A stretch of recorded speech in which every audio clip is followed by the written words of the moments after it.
Olá, amigos. É com grata satisfação que estamos aqui de retorno para dar continuidade ao estudo de Atos dos Apóstolos no Novo Testamento. E fazemos isso em paralelo com o estudo da obra Paulo e Estevão pelo Espírito Emmanuel. Como dissemos no vídeo anterior, estamos analisando trechos bíblicos dessa passagem e acreditamos que esse estudo comparativo, concomitante com Paulo e Estevão, vai ser rico em termos de digressões que nós podemos fazer para entender o pano de fundo, a história da vida e de todos os desafios que os discípulos do Cristo tiveram nas primícias do cristianismo, né, do primeiro século, e para entender o que as Escrituras Sagradas nos revelam com respeito a este santo trabalho. Então, nós vamos falar agora de um trecho que a Bíblia de Jerusalém, em Atos dos Apóstolos, vai denominar a Ascensão. E isso contempla os versículos 6º até o 11º. Então, como habitualmente fazemos, vamos fazer a leitura, depois teremos algumas observações da própria Bíblia de Jerusalém para nos nortear, e com base nisso falaremos um pouco das nossas relações, das nossas interpretações com respeito ao texto sagrado. Estando, pois, reunidos, eles assim o interrogaram: Senhor, é agora o tempo em que irás restaurar a realeza em Israel? E aqui já cabe um ponto para que a gente possa tecer comentários. O primeiro é que a própria Bíblia de Jerusalém faz a observação de que o estabelecimento do reino messiânico ainda parece aos apóstolos uma restauração temporal da realeza davídica. Os apóstolos ainda acreditavam que haveria um momento em que os céus desceriam de uma forma mágica, de uma forma majestosa, à força, para reconstruir o reino de Deus na terra.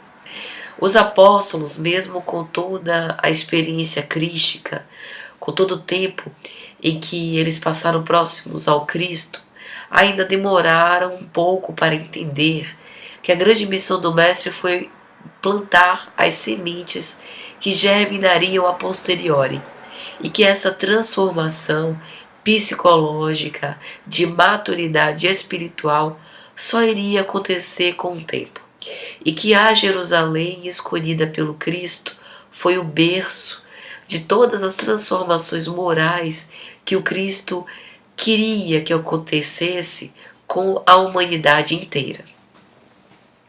Então, quando eles questionam ao Senhor, perguntando se aquele dali era o tempo em que a Israel seria, enfim, restaurada em sua realeza, eles demonstram ainda não conhecer todos os desígnios que Deus tinha em relação àquele povo, que era um povo de fato eleito, mas que as grandes transformações só iriam acontecer ao curso dos tempos, ao longo dos anos. E ele respondeu-lhes: Não compete a vós conhecer os tempos e os momentos que o Pai fixou com a sua própria autoridade. Mas recebereis uma força, a do Espírito Santo, que descerá sobre vós, e sereis minhas testemunhas em Jerusalém, em toda a Judéia e a Samaria e até os confins da terra. É interessante porque essa passagem nos fala mais uma vez de que a nossa ansiedade, a nossa inquietude por querer devassar os desígnios do Criador não passa de algo ingênuo, algo infantil de nossa parte, que na verdade nós, mesmo sendo bastante imperfeitos ainda, somos instrumentos do Criador para a consecução dos desígnios divinos, para a consecução dos planos que Ele tem ao nosso respeito. E A Bíblia de Jerusalém também faz algumas preciosas observações com respeito a essa passagem, dizendo assim: inserindo seu plano de salvação na história humana, Deus preparou desde toda a eternidade os tempos e momentos para a vinda do Cristo, inaugurando a sua era de salvação, até que o Espírito, que aqui na figura do Espírito Santo, de uma revelação mediúnica, então utilizando realmente os apóstolos como instrumentos da verdade, que é um tema especialmente caro a Lucas, veio revelar os carismas que autenticam a pregação, os dons das línguas, dos milagres, da sabedoria. Existe uma obra de Clóvis Tavares, Mediunidade dos Santos, que fala justamente, explica, né, melhor esses eventos de mediunidade ao longo dos tempos, né? Bem depois do tempo em que se passa essas primeiras excursões de propaganda dos apóstolos, essas primeiras manifestações do cristianismo primitivo. Por exemplo, cita o caso de Santa Teresa d'Ávila, Santa Brígida, Dom Bosco, Teresa de Lisieux, santos que foram clarividentes, psicógrafos, zootropos, que promoveram fenômenos físicos. E é interessante essas obras como essa de Clóvis Tavares, como é Cristianismo e Espiritismo de Leon Denis, como elas desmistificam uma possível embate que possa haver entre o cristianismo e o espiritismo, né? São todas faces de uma mesma verdade. E é interessante como se unem pela lei de amor, pelas revelações de Jesus. Então, continua narrando dos Atos dos Apóstolos. Dito isso, foi elevado à vista deles e uma nuvem o ocultou a seus olhos. Estando a olhar atentamente para o céu, enquanto ele se ia, 2 homens vestidos de branco se encontraram junto deles e lhes disseram: Homens da Galileia, por que estáis aí a olhar para o céu? Este Jesus, que foi arrebatado dentre vós para o céu, assim virá, do mesmo modo como o vistes partir para o céu. E é interessante porque essa nuvem, vai dizer a Bíblia de Jerusalém, faz parte do quadro das teofanias do Antigo Testamento e do Novo Testamento, que caracteriza a parousia do Filho do Homem, ou seja, o momento em que o Cristo vem à Terra. Logicamente, quando disse que uma força do Espírito Santo descerá sobre vós, todos os apóstolos se voltaram para o céu a fim de ver os anjos do céu caindo sobre si. Mas em verdade, o que a revelação aqui quer nos dizer é que este Espírito Santo que desce dos céus para falar da verdade e utilizar os apóstolos como intermediários entre os céus e os homens, não é nenhum fenômeno mágico de carruagens de anjos descendo dos céus de uma forma figurada, ilustrada ou cheia de firulas. É um fenômeno simples, como a gente vê aqui no final. Este Jesus que foi arrebatado dentre vós para o céu, assim virá, do mesmo modo como o vistes partir para o céu. Então, do mesmo modo da representação física, porém com uma interface, com um desdobramento espiritual que fugia dos olhos físicos, materiais, mas que poderiam ser vistos com os olhos espirituais. Então é interessante porque aqui nós estamos numa altura da história em que o Cristo já era ressurrecto, já tinha retornado à pátria espiritual e que os discípulos expectantes em relação às próximas instruções daquilo que deveriam fazer ficam aguardando cair do céu alguma determinação nova ao seu respeito. E a instrução que vem é que justamente eles voltem para a cidade, sigam a sua vida normal, cotidiana, e que no momento azado, no momento oportuno, eles iriam ter a intuição, através da manifestação do Espírito Santo, né, essa força que desceria dos céus para eles, de uma forma figurada, para que eles fossem os transmissores dessa mensagem divina.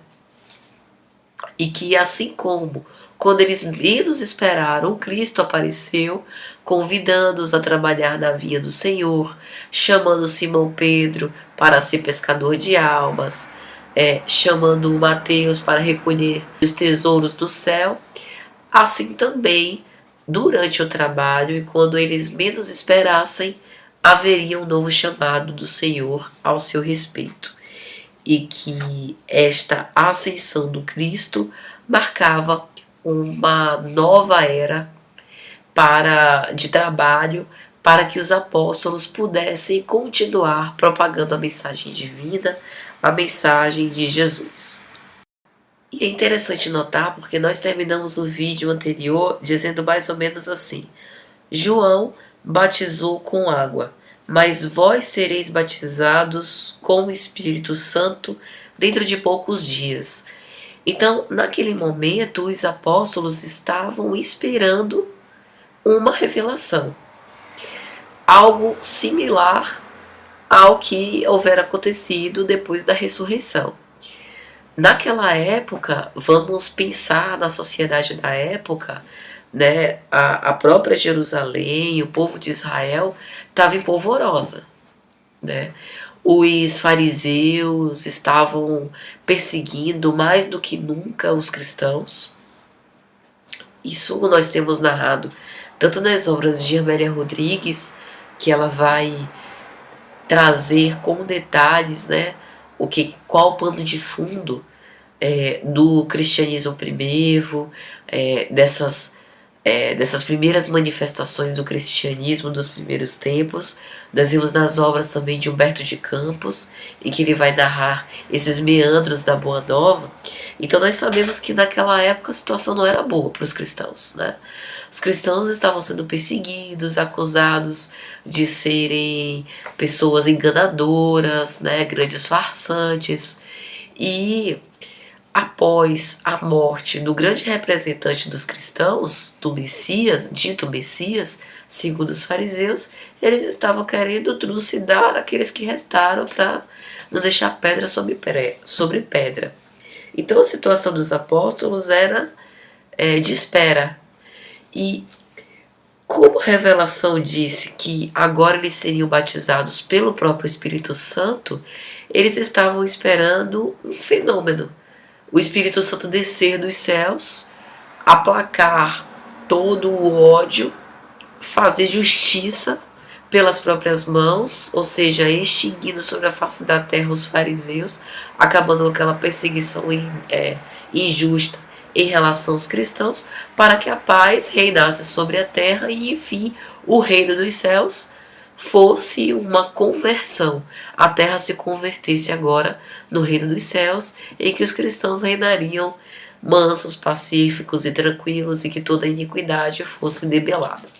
Mas, como a gente sabe, que essas transformações jamais iriam ocorrer de assalto, jamais iriam ocorrer na base do tapa e da destruição.